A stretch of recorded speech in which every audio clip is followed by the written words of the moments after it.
In this video, I'm going to talk about basic candlestick analysis. If this video feels too basic to you, if you think you've seen all this before, please don't skip it. I'm going to be introducing you to a lot of terms and concepts that I will tie into the more advanced lessons later. So if you skip this, you may be a little lost later.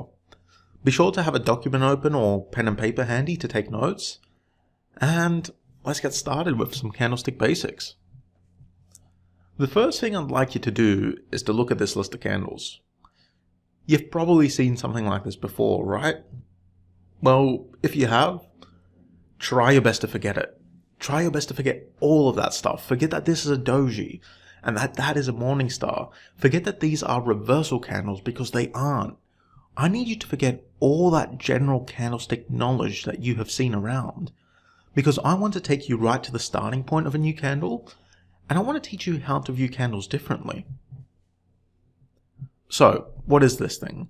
Well, this is a brand new baby candle. It was born less than a second ago, and it has yet to move a single pip in either direction. This candle is completely neutral. But in about 4 hours, when this candle closes, it will have told us what price did in the last 4 hours. If this candle moves up a little, then drops down fast and closes like this, it's a bearish candle. It means sellers had overall control of price. This is the candle's story. It shows us that sellers won the struggle with buyers and they pushed price down. If instead price had pushed up and closed up here, we can conclude that buyers won their struggle against sellers. So buyers are in control. So that's the story of this candle. When we see a whole series of these candles lined up, it means that price is trending and that buyers have control of price for a long period of time. Each of these candles is a 4-hour candle. So these candles show bullish control for 40 hours. And essentially, this is what price action is. Price action is the struggle between buyers and sellers, bulls and bears. Whenever price is moving, the two opposing forces, buyers and sellers, are struggling for control. Sellers are struggling to drive price down. Buyers are struggling to drive price up. This is why when you look at a bearish trend like this one here, you're going to notice little wicks pointing up as price drops. These wicks indicate that buyers were struggling for control of price the whole way down. Obviously, sellers had control for the majority of the time because price was trending down. However, they did not have complete control. The whole time, buyers were finding hard to regain control, and at some point they will. Eventually, you're going to see a certain type of candle that will show you that sellers are losing power and buyers will start to fight for control. Sellers won't be able to counter them as effectively anymore and price will reverse. Candles that generally indicate that sellers, in this case, are losing control are what I call indecision. These are the types of candles you may know as reversal candles. And I hate that name, reversal candles. I hate that name. These candles do not indicate a reversal is coming. They simply tell us that sellers are losing power and buyers are gaining power. So now, instead of sellers pushing price down, power between buyers and sellers is somewhat equalizing. So price cannot move up or down by a significant amount.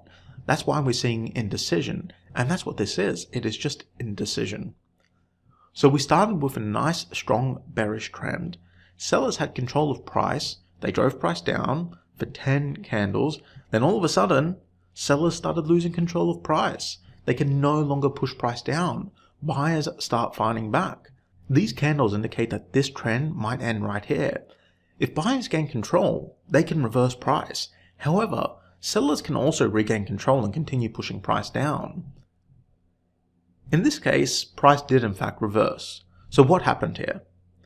After this short period of indecision, sellers lost control of price, buyers gained control, so buyers started pushing price up and a reversal occurred. This is how you need to view price action. You need to view price action as a constant struggle between buyers and sellers. When you look at an individual candlestick, you should look at it as a story of the struggle between buyers and sellers. By reading the candlestick properly, you are reading the story and you are gaining valuable information about what price is doing and what it might do next. When you look at an entire chart, you can view that story as a whole. You can read the candles and understand what they tell you about price. This information is vital because you know what price action is doing right now. And if you know what price action is doing right now, you can predict with a high degree of accuracy what price is going to do next. Like I said, I call this making an educated guess. You can make an educated guess as to what price will do next. So when buyers trend up to here, they reach this point, we have an extended period of indecision. I can make an educated guess that buyers are losing control of price and that price might reverse. To help you make that educated guess, you need to think about candles in stages. And that's what I'm going to be showing you in the next video.